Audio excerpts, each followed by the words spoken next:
Eh, Primero, antes de tocar el tema en sí, tenemos que hacer un repaso anatómico del recorrido de los troncos vagales, tanto anterior como posterior. Recordar que antes de cruzar el hiato esofágico, el tronco vagal anterior era el nervio vago izquierdo y el tronco vagal posterior el nervio vago derecho. Voy a dibujar primero el tronco vagal anterior, recorriendo desde el esófago. Va a recorrer prácticamente el borde de la curvatura menor. Finalmente va a llegar al antro en forma de la famosa pata de ganso. Este tronco vagal anterior va a dar ramas tanto para el fondo, para el cuerpo y también para el antro, ¿no? Pero la primera rama que da el tronco vagal anterior son las ramas hepáticas. Estas ramas hepáticas van a dar la famosa motilidad a la vesícula biliar. Ramas hepáticas. Después de que el tronco vagal anterior da las ramas hepáticas, cambia de nombre y se va a conocer como nervio gástrico anterior o la tarjeta anterior.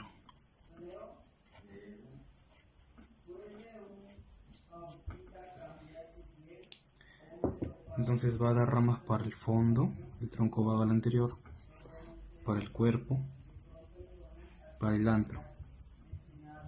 Y acá está el píloro. Las ramas hepáticas van a dar una rama que es la rama pilórica.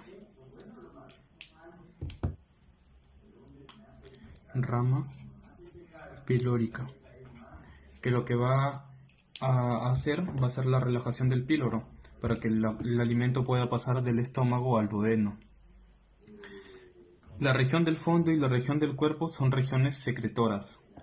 Van a aumentar la producción de ácido clorhídrico, mientras que la porción del antro y del píloro son porciones motoras. Van a favorecer la mezcla del alimento con las enzimas del estómago, la propulsión del bolo alimenticio, tanto del estómago hacia el duodeno, y también la relajación del mismo para poder pasar el alimento, ¿no? del estómago al duodeno.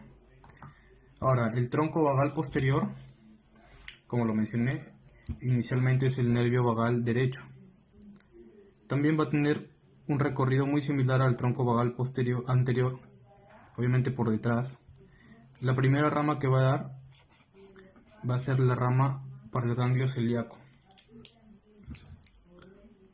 Ganglio celíaco. Esta rama se conoce como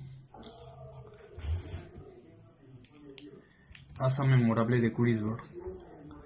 Asa memorable de Grisberg, según Testit, un libro base de anatomía. El recorrido, la distribución del nervio vagal posterior, también va a dar ramas al fondo, va a dar ramas al cuerpo, va a dar ramas al antro, va a dar ramas al píloro. En ese sentido, nosotros podemos ya pensar de que las funciones van a ser las mismas. Tanto el fondo y el cuerpo van a ser porciones secretoras, el antro y el píloro van a ser porciones motoras. Ahora, para hablar de vagotomías, nosotros tenemos que saber que hay tres tipos de vagotomías. Una que es la selectiva, otra que es la supraselectiva y finalmente la troncal. Estas tres vagotomías tenemos que conocer a qué nivel va a ser la disección que realiza el cirujano. Recordemos que lo que busca la vagotomía es disminuir la secreción de ácido clorhídrico. Entonces, primero vamos a empezar hablando de la vagotomía troncal.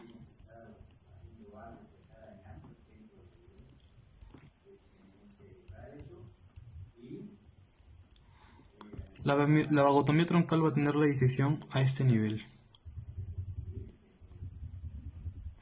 A nivel prácticamente del esófago. Entonces acá se va a bloquear tanto el tronco vagal anterior como el tronco vagal posterior. Entonces, ¿qué efectos vamos a encontrar? Efectivamente, lo que se busca, ¿no? Disminuir la secreción de ácido clorhídrico. Pero no va a ser la única función. Si es que bloqueamos a nivel superior a las ramas hepáticas, las ramas hepáticas favorecen la motilidad de la vesícula biliar. Por lo tanto, va a haber éstasis del líquido biliar y formación de cálculos. Entonces, un efecto de la vagotomía troncal es la éstasis biliar. En tercer lugar, la rama hepática va a proporcionar la rama pilórica, ¿no? Todo esto es del tronco vagal anterior. Eso va a producir la relajación del píloro. Por lo tanto, al bloquear este nivel superior, todas sus ramas van a estar bloqueadas. La rama pilórica no inerva el píloro, no se relaja, por lo tanto aumenta el tono del esfínter pilórico. Y si aumenta el tono del esfínter pilórico, el alimento va a demorar en pasar tanto del estómago hacia el duodeno, porque incluso el antro también va a estar bloqueado. No va a haber la función, el peristaltismo normal del estómago, por lo tanto va a haber retención gástrica. Entonces, esa es la vagotomía troncal. Ahora, la vagotomía selectiva el bloqueo va a ser a este nivel.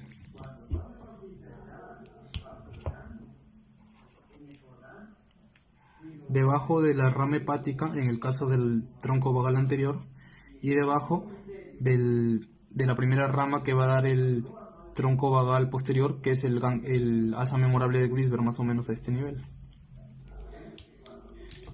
Prácticamente se van a encontrar los mismos efectos que hay en la vagotomía troncal: disminución de la secreción de ácido clorhídrico, aumento del tono del esfínter pilórico, retención gástrica. No va a haber éstasis biliar porque ya la rama hepática se ha dejado libre, es debajo del nivel de la rama hepática. Me olvidé de un pequeño detalle. La primera rama que da el tronco vagal posterior al fondo gástrico se le conoce como nervio criminal de Gracie.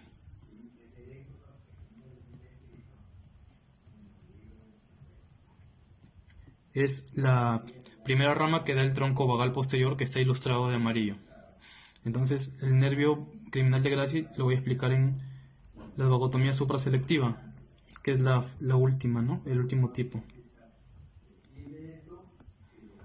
La vagotomía supraselectiva es una vagotomía que se realiza generalmente en cirugías selectivas. No se realiza de forma aguda porque es una cirugía que requiere bastante tiempo, es por vía laparoscópica y solamente se van a bloquear las ramas que inervan tanto el fondo como el cuerpo, porque como lo mencioné, el fondo y el cuerpo se encargan de la secreción de ácido clorhídrico. Entonces se bloquea más o menos a este nivel.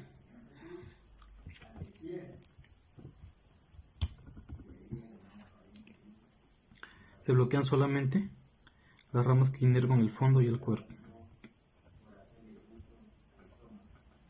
Entonces, ¿qué vamos a encontrar aquí? Se disminuye la secreción de ácido clorhídrico. El antro y el píloro no se tocan.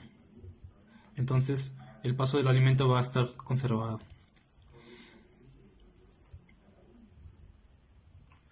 En el caso de la vagotomía troncal, como hay aumento del tono del esfínter pilórico, nosotros tenemos que buscar la forma de que el alimento pase del estómago al duodeno.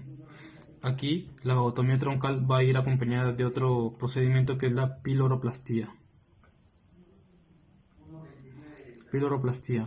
Se hace una incisión transversal del píloro y se hace una sutura vertical, de tal manera que el píloro va a permanecer abierto. Ese es un mecanismo de drenaje del alimento. Solo se hacen las vagotomías troncales. Ahora, ¿cuál es la más efectiva? ¿Cuál es la que tiene menor índice de recurrencias? La vagotomía troncal, porque estamos bloqueando a un nivel superior todas sus ramas. Cualquiera pensaría que la vagotomía supraselectiva es la mejor, pero como lo mencioné, al ser un abordaje laparoscópico y disecar rama por rama, estas ramas son filamentos muy delgados, que miden aproximadamente 1 a 2 milímetros de grosor, por lo tanto son prácticamente como un cabello. El cirujano, cuando comienza a disecar rama por rama, a veces hay un nervio que es muy difícil de localizar. Por lo tanto, ese se le conoce como el nervio criminal de Gracie. Se bloquean todos los ramos, el cirujano cierra, sin embargo el paciente continúa con la hipersecreción de ácido clorhídrico. Es por causa de de este nervio, que es de una difícil localización, nervio asesino o nervio criminal de Gracie. Por eso es que el que tiene mejor índice, mejor tasa de efectividad es la vagotomía troncal. Tiene una menor recurrencia a diferencia de la vagotomía supraselectiva. Espero que les haya servido este pequeño gráfico un poco desordenado, pero creo que está entendible para entender el tema de vagotomía. Muchas gracias.